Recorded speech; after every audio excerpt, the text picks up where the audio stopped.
Yeah, Pradeep, you're ready. Then that we. I'm ready. There is some glitches, so I will not swap the screen. So I will start. I'll show my face after this. Sure, fine.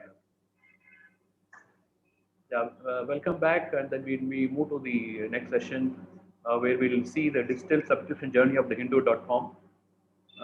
Hindu last year, 2020, won the Silver Award for the Hindu Plus, the product they have for the digital subscription. They won the Best Gold Award in the Best Paid Content Strategy for the Silver Award at the strategy. Today we have Pradeep Koirala who will tell about digital subscription journey of the Hindu. Pradeep is in a career spanning more than 2 decades. He has been associated with 4 news media organizations and EdTech company. He started his career in 1993, and then he had worked for. Before this, he was worked for the Times Internet, and then he also had 5 years in the EdTech company, and then where he learned the complexities of building subscription business, and in the process also defined the subscription business model. His expertise lies in scaling up business and in building new revenue streams. And now Pradeep will share us the digital journey, subscription journey of the Hindu. Present to you. Thanks, Magdum, for the intro. Good morning, everyone. There is some tech glitches because of which I am facing some challenges. So during the Q&A, I will try to remove this presentation and then we can talk more directly. So I'm here to discuss the digital subscription journey of the Hindu. There's large feeling among the Indian publishers that Indian will not pay for the news. However, when we look at the data says something completely different.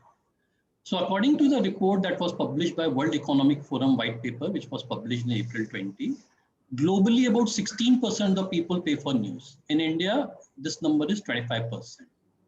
So let me tell that the payment definition what World Economic Forum had taken was anybody who pays to access the news through a cable or an internet service provider, right?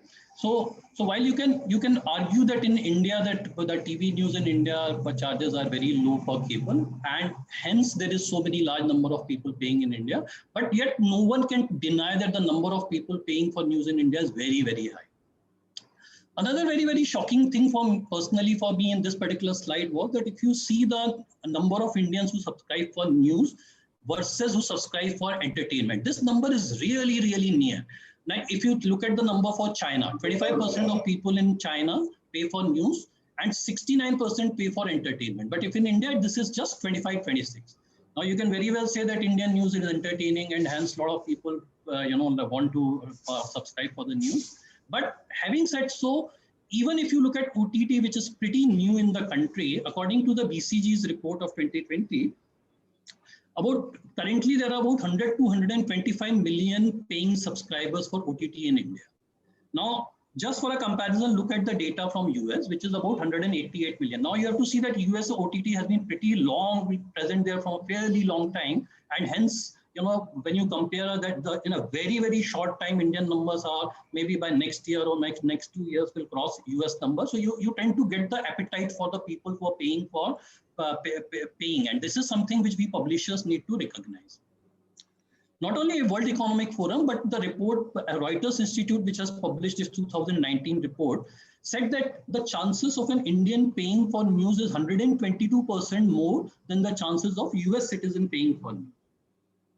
Now look at our population. US population is about 33 crores and we have about 130 crores, right? So if you will just try to visualize these numbers, just soak in this number and try to look at what Reuters Institute is talking about people's willingness to pay, you can see a dramatically large number of people coming into the subscription game over the next few years.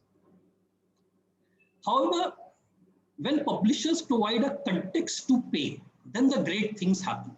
Now, if you look at Norway, in 2020, about 42% people paid for news. In 2019, this number was 34%. So 24% more people ended up paying in just 1 year. In Norway, what is happening is most of the publishers have put their content behind the paywall.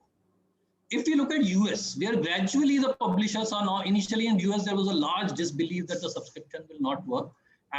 And now the publishers are gradually getting around and they have started putting their content behind the paywall. So in 2020, about 20% of US citizens and US users paid up for news. And this was about 25% better than 2019 when about 16% people were paying. However, if you look at UK, where most of the publishers are not behind the paywall, this number is by and large is not moving and only 7% of the people pay. So clearly, if the publishers come together, people change habit. If publishers provide context to pay, people pay. Otherwise, it is going to remain challenging.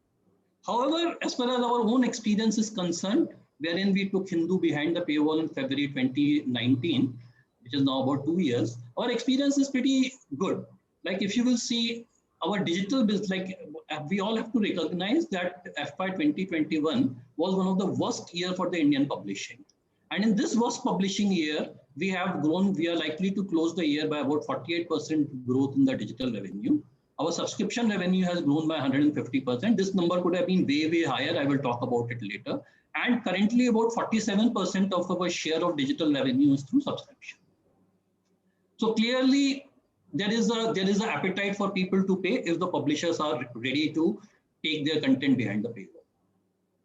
In our last 2 years journey, we have learned many, many lessons in the subscription, and this list can perhaps, I can even put up a list saying that 100 important lessons of subscription. But then we chose these 7 most important lessons which we have learned in the last 2 years journey, and we want to share with the publisher so that you can really adopt to your own requirements and try to try to use them in your own subscription. Fast forward 10 years of your company's life.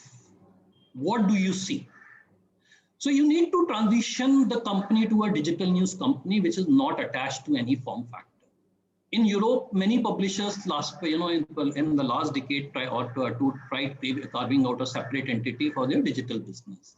But now they have re-merged their business because optimizing 2 cost centers for ROI is not very, very difficult, right?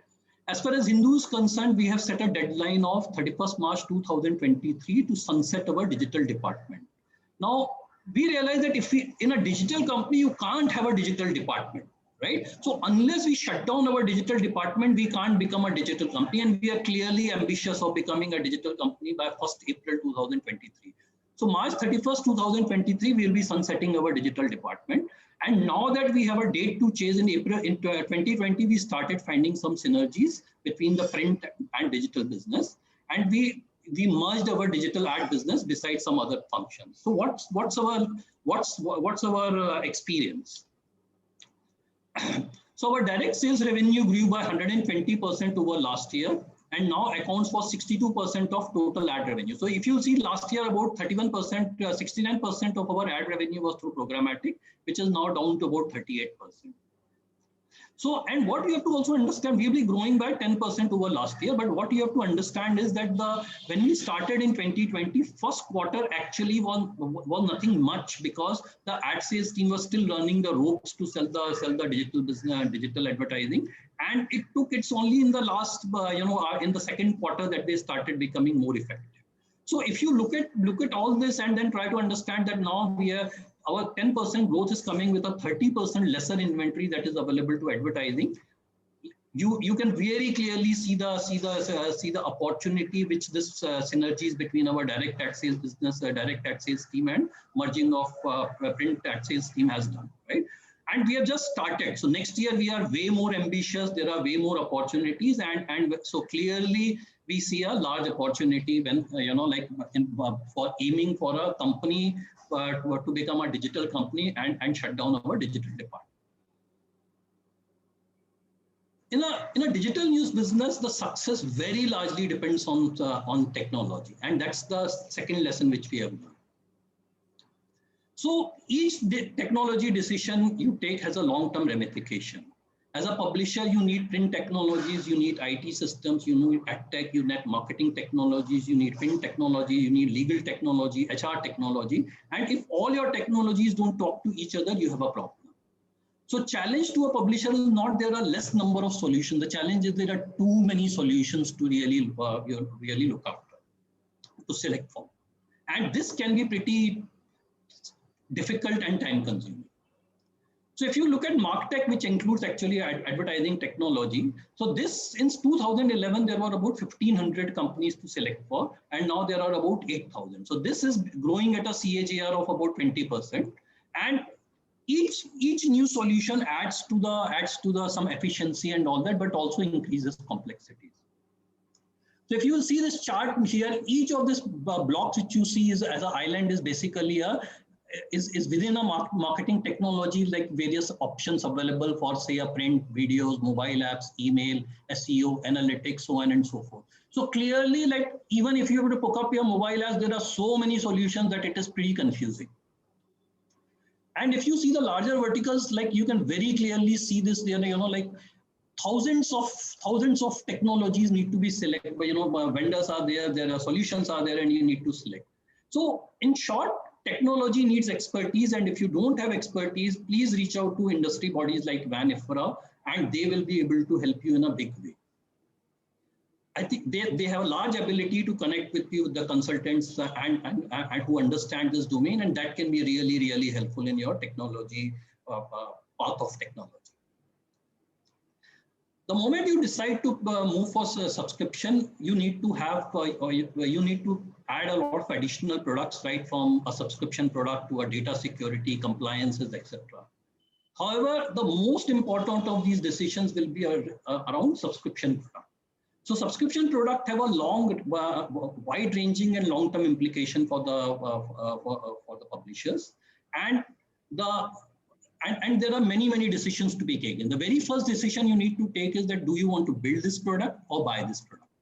We decided to build it, and I can't tell you how much we have suffered because of it. Luckily, we realized our mistake early in the journey. So unless you're you have huge tech capabilities, we will recommend you go for SaaS-based solution. In fact, Gregor Waller, who is the next speaker, way back in September 2014 in his post in VAN-IFRA, which was titled 6 Things You Need to Consider When You're Looking for a Paywall Solution, had provided great insights into selection of subscription solution. Somehow, we missed reading the VAN-IFRA blog and Weller's blog and ended up paying a huge price. So clearly, there is we recommend that go for a subscription, SaaS-based subscription solution. The big advantages of SaaS-based subscription solutions is that the time to market is very, very fast. When you try to build these engines in-house, the time can be really, really long. And when you are selecting a product, you should be guided by a long-term thinking. Because you need to remember that once you have chosen the product, there's a long-term, you are stuck with it. So solutions you will choose will be central to your digital publishing, and they will have to integrate with your CMS, CRM, ERP, DAM, etc. So typically, the more you try to build this in-house without much of an expertise, the more challenges you create for yourself. As far as Hindu is concerned, after the challenges that we face for the in-house product, we gave a huge importance to flexible solutions that can facilitate experimentation. We not only wanted flexible solutions, we wanted scalable solutions, because we started realizing that when our business started increasing, we were facing too many glitches and that was reducing our efficiencies. Moreover, we also wanted to reduce our dependence on tech and wanted GUI-based systems where our subscription teams, product teams themselves can create a lot of solutions.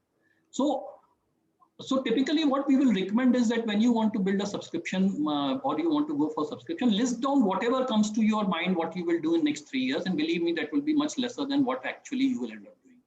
And once you have this list, try to, we have to understand that there are a large set of subscription platform providers. There are many of them. And each platform comes with some great strengths and few weaknesses. So according to your requirement, according to your fitment, you will have to now decide what solution really works for you and go for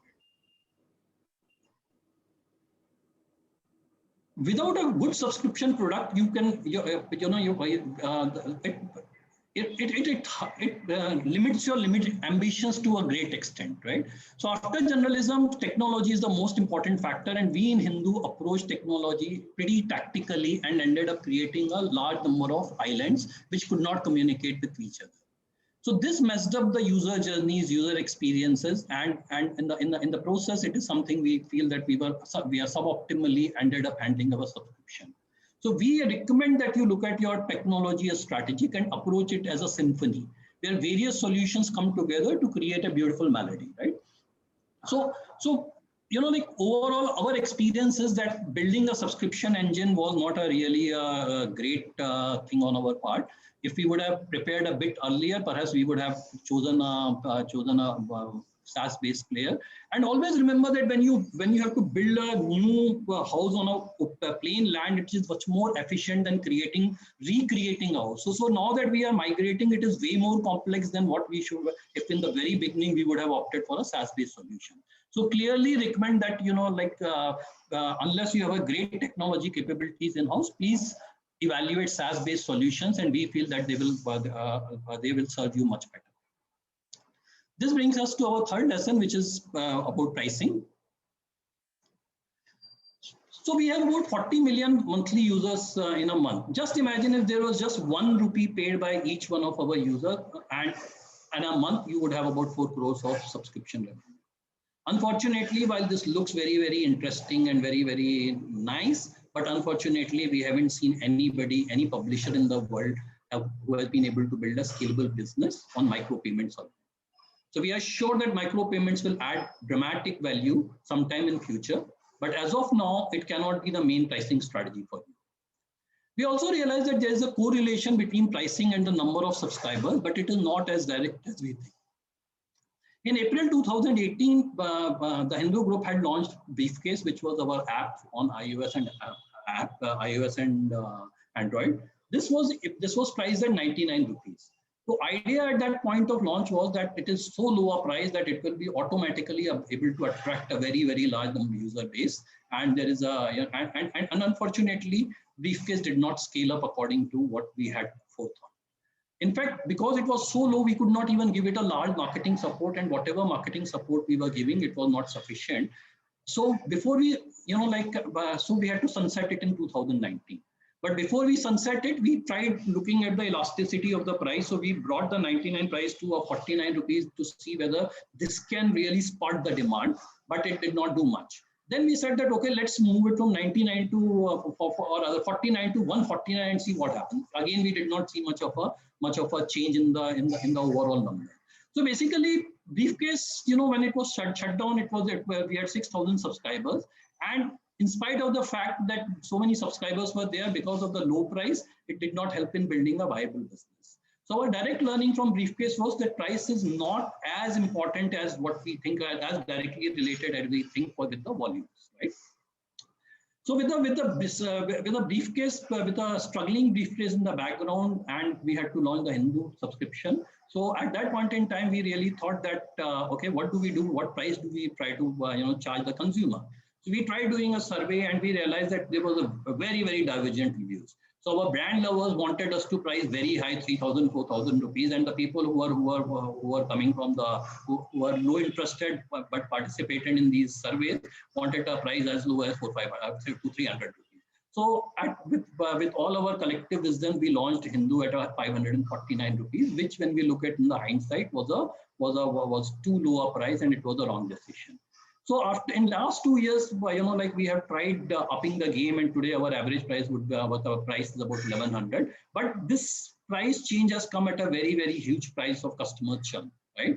So we have a targeted price of 3,000 rupees for each of our subscribers, and we will and there are large opportunities in bundling and various other things which can be unlocked. So and we are currently operating at 1/3. So clearly, price is something which requires a way for a larger thought process. So what you have to understand is, in digital is a fixed cost business. It's not unlike a print which has about 40-45% of your cost is variable. Here most of your 90-95% of your cost is fixed. So what a paying subscriber expects us to deliver is the speed of Google, the beauty of Apple, and ease of Amazon.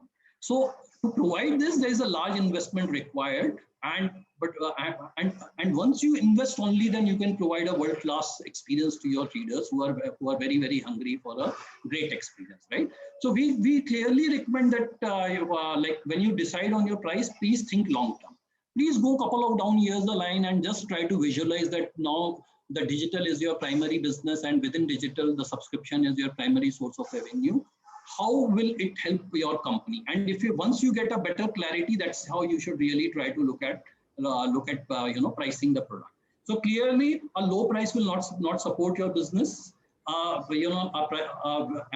in India, the cover prices of print paper itself are very, very low. So going below them itself are very, very difficult. See, when we started, there was no other publisher, so we had to make a lot of compromises. But now that many publishers are going behind the paywall, we very, very strongly feel that price your product adequately, and keep experimenting with it to keep moving to ensure that in a couple of years it is your primary source of. The next lesson which we understood was that, like, we need to look at for not just a subscription revenue or a advertising revenue, we need to go for the overall revenue. So in 2019, when we were launching, we asked ourselves that what is at risk, and we realized that at that point in time, Hindu had about 15 million users, so the reach was at risk, and also there was this ad revenue which was at risk, where because this was quite a good paying money at least at that point in time. So what we did was we said that our guiding principle is that we are not going to bother about a subscription revenue or ad revenue, but we will bother about the overall revenue. And this was something which we thought will be a guiding factor. And the best way to really do that was to launch a soft paywall, which was completely voluntary. So naturally, so there was nobody forced to pay, and there was, the advertising was available to everybody. So everybody came to the site. Some of them decided to pay for an ad-free experience primarily. And that's how we were doing the business, and the life was quite okay. So between February to September, we saw a good month-on-month increase in the subscription revenue, and there was no impact on the ad revenue. Ad revenue remained as they continued growing. So the next stage for us was the metered paywall, which we launched in October. And at this stage, when we were launching the metered paywall, we were very, very sure that we don't want to disturb more than 2% high number users who consume the site very, very heavily. So after a lot of number crunching, we realized that if we give 10 articles free every month, we will not impact about 98% of our users. And that's how the 10 article limit was introduced on the website in October 2018. However, in the moment actually when we moved to a metered paywall, the results were very, very good. So there was about an 80% increase in subscription revenue in the very first month, and this, but what happened at that point in time, the search engines of India were not very favorable to the paywalls, and we ended up losing about 20% traffic. Currently, but at that point in time also, the worldwide search engines were not differentiating between paid content and a free content. And now in India also this policy is there. So now the publishers will not lose out to any SEO traffic if they move their content behind the paywall, because now the policies have changed. But at that point in time, we got hit by our search engine volumes were very badly hit, and we overall lost about 20% traffic. This decline definitely had a large impact on our programmatic revenue, and to our horror, our October revenue, in spite of 80% increase in subscription revenue, were lower than the September. So clearly, the principle which we had said got compromised, but nothing much could be done. There was a lot of faith in us that we are on the right track, so the company continued on its path, and it is only from the March that we started going back to our previous levels of September. But having said so, it required a large amount of faith and large amount of patience to really handle this situation. And one more thing which really kept us going was that month on month, from October, we kept on seeing increase in the digital subscription revenue. So while we were losing on, but we still felt that, ultimately we will be in the right path, and that's what ended up happening. So overall, to our surprise, in last 1 year, we also had a lot of learning. We were part of many studies from Google, Facebook, then we spoke to a lot of consultants, and we realized that, typically about a large part of, the metered paywall are actually not the most effective way of subscription. So that's where in December 2020 we also experimented with mixed paywall, and today variance of content was pushed behind the hard paywall, and we were able to increase our intercept rate dramatically. So our current share of revenue, subscription revenue is 47%, and which is likely to grow further in the next year. So clearly what we understand is... So we have 4 minutes to go. So yeah. I'll need, okay, let me just start. Yeah. Business needs as many sources of revenue as possible. So when you have multiple sources of revenue, you provide a good support to the user. Subscription at best will cater to just 5% of your user. So your balance 95% user needs ads. So you can have affiliate revenue with sites like Amazon or e-commerce revenue on various products, and all this will help you. So when you have many sources of revenue, you can provide some solutions to each of your users. So to ad blockers, if you have subscription, you can really provide a revenue which is basically to do can unlock their value. And in fact, subscription option is a very, very highly valuable in comparison to advertising. So we tried valuing our user, and we realized that an average subscriber provides about 1,000 rupees a year value, while our average advertising user provides us about 2 rupees value. So what you have to do is you have to look at, say, if you have 100 million users a month and you do 10 crores of revenue, that's about a 1 rupee per user that month. But this revenue generally doesn't become multiplied by 12, but generally multiplies by 2, because most of your traffic comes from social media and search engine. So clearly, each subscribed user is 500 to 2,000 times as valuable as your ad-based user. And publishers need to use this knowledge and try to really, optimize their business. Our fifth lesson was mobile screens. Basically, most of the consumers have moved to mobile. For Hindu, about 80% of users access the website on mobile. And most of the publishers still are focused on print. So if you see the sheer newspaper creation process, the first we create a newspaper, from that we create a desktop, and through a progressive design, our mobile sites get delivered. So a linear format of newspaper facilitates content discovery. Desktop is also okay because it replicates a print experience to a great extent, but mobile is very, very different. There is a 30% of space which currently is taken by ads, right? On top of it, your user is coming, most of your user is coming from search and social and lands up on story page.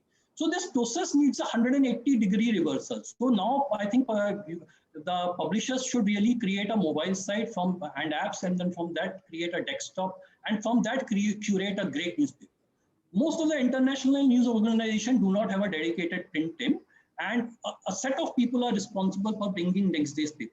However, international newspapers organizations still have not moved to a mobile, by looking at their product from mobile perspective, and we recommend that Indian publishers do this. Apps are another one which are very, very crucial. So today, currently about 40 to 50% of our organic subscription revenue comes from app. So we had ignored app for a fairly long time, but they are a strong focus area for us now. So publishers should not only focus on app, but should also migrate their loyal users to app. The moment consumer gives you a piece of a very personal, expensive and personal real estate on a mobile phone, she acknowledges her interest in you. Cultivate this interest through engagement, and you will soon have loyal users. So we feel that the publishers should move from skip the digital first chain of movement from print and directly land to a mobile first company. Like we did not go to the pager revolution and we moved directly from a landline to a mobile. Similarly, we feel that mobile first should be the publisher should aim for. Aim for at least 25% of your traffic through apps, because this is going to be really, really big. Our sixth and another great important lesson is experimentation. What happens when your promotional offers only shows higher value packages? In our case, ARPU increased by 100%. Will the e-paper and frontline combo work? It did. More than 600 people subscribed for it in the very first week itself, and the company ended up making few crores of revenue for this subscription, for this package. Last year in August 15, we gave a 1947 curated edition free to people. This year it didn't work. Why? Because we had given the PDF and we got circulated on the WhatsApp. So lesson learned, don't give away PDF. So here if you'll see various testing which you'll see in this particular flash sale case, and here we were offering two discounts, 200 and 100, and 100 rupees discount was 46% more efficient. So there is a lot of conventional wisdom we have which should get challenged, and experimentation is only way of challenging it.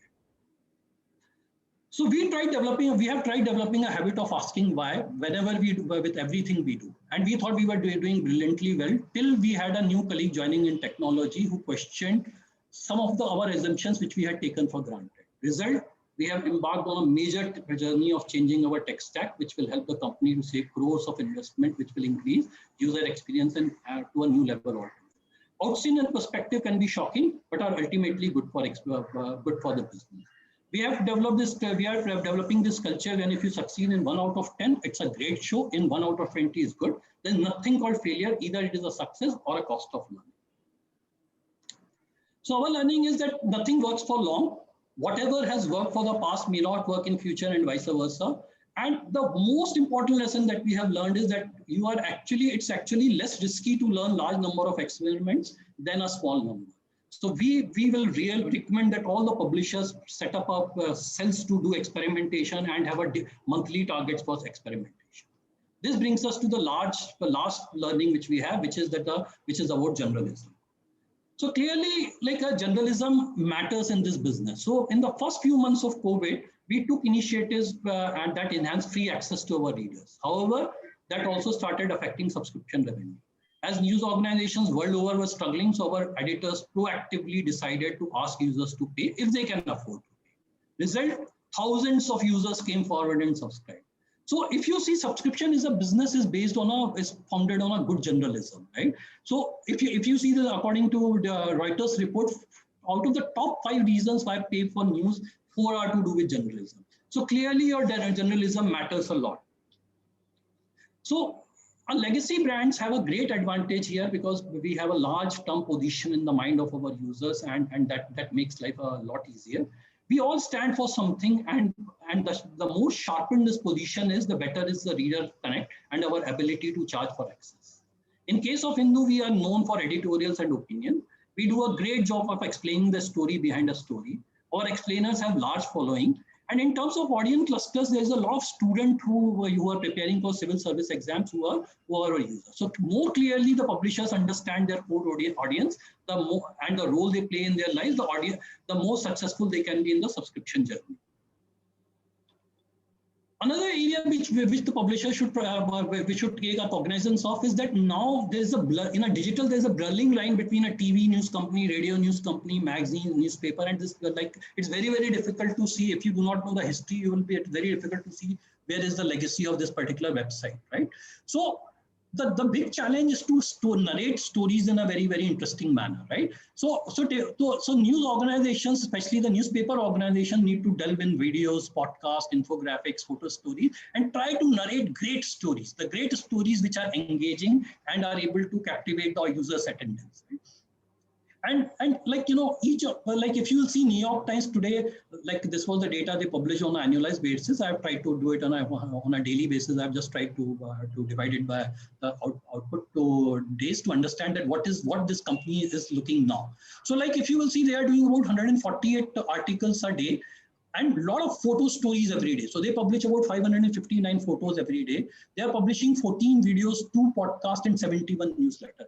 Newsletters are making a very, very big comeback, right? And today, about 16% of the users worldwide get to know the news access their news each week through this emailer. So this is an area where publishers should give a lot of focus to. Our understanding is what does not work for subscription is, in India, we call it ABCD, which is astrology, Bollywood, cricket, and devotion. Now, shallow content, in each of these, you can build a very large e-commerce vertical, but a shallow content, which the publishers try to do in this, works for a ad economy where you can attract clickbait kind of stuff, but does not work for the subscription economy. A lot of press releases don't work. Wire stories as a basis don't work. Short stories, just 100 words and all that, are not really the ones for which people pay. So basically, wide, shallow coverage should be avoided. And what really works is that, it's a original content and a deep content. The best part of general subscription business is that the readers do not expect publishers to publish huge number of stories. All the successful publications that we have studied, New York Times, London Times, Telegraph, Time, all the things which we have studied, about 40, 50 publications, almost all of them have cut down the number of stories, which ranges from 10 to 25%. What we need is more in-depth stories and differentiated content. From our own experience, we have a frontline which publishes just 4 stories a day, and our experience has been very, very encouraging. So also the sites like Politico, Kaiser Health, Inside Higher Education, Athletic have clearly shown that specialization pays. So in the newsroom, we need to develop a lot of specialists over a period of time. The journalist reporter who could do anything and everything will find very difficult in the subscription economy. And what is great that today the digital has created a world as the playing field. So there is a huge PIO, there are NRIs, there are various people of Indian origin around the world which we can access to our websites. And also there are also, like a site like South China Morning Post and all that have been very, very successful also in attracting the users which were not just from the US and other markets. So that also is a market which is available depending on what position we choose from. So in India, there is a huge population which we have, 130 crore population. So if a publisher decides to just focus even on one small segment, they can build a very, very large viable economy. So the sharp and focused journalism is what can help media organization to build viable business. So we as a Hindu has made some small progress in our journey to protect our future. The road ahead is very exciting and adventurous. Individually, publishers will have limited success. Like we have some success, but it is definitely not something which is really, really big. But together we can do wonders. So India is a very large market which can take in the thousands of news publishers. The way we have coexisted for last hundreds of years, we can exist same way in the subscription economy. So digital subscription revenue is an opportunity to not only strengthen our industry, but also the strong democracy of our country. Thank you. Thank you, Pradeep. Very, very interesting presentation. Running through the entire process of subscription journey. I have a lot of questions, but unfortunately, we may not have time for everything. I'll have one question, and then I want a very quick answer from you. Hindu had a very early success in your PDF subscription. So how did you translate into converting them to be your digital subscribers? Did it work? Quickly, within a minute or so, an answer from you. So there is a very limited overlap between these two users. So there are about 8-10% of the users who are using both this, but clearly there's a e-paper user is very, very different. There's a digital subscriber user, and there's a small overlap. We feel that in and currently that e-paper itself is a very, very great opportunity. Unlike the Western countries here, our 78% of our users are below 35. Right? So very young audience, they want a particular experience, especially the students and all that. So we see the e-paper as a completely new opportunity or a separate opportunity to monetize. At some point in time, we will merge these both entities, but for the next few years, we don't see that happening. And we will try to see that how do we bring a price differentiations to really to help the users in the both, but to help them choose whatever they want to read. Yeah, thank you, Pradeep, and thank you for sharing your experiences with us. And then with this, we come to the end of the session. We move on to the next one, and then see you in the next session. So request all the participants go back to timeline and join the session. Thanks.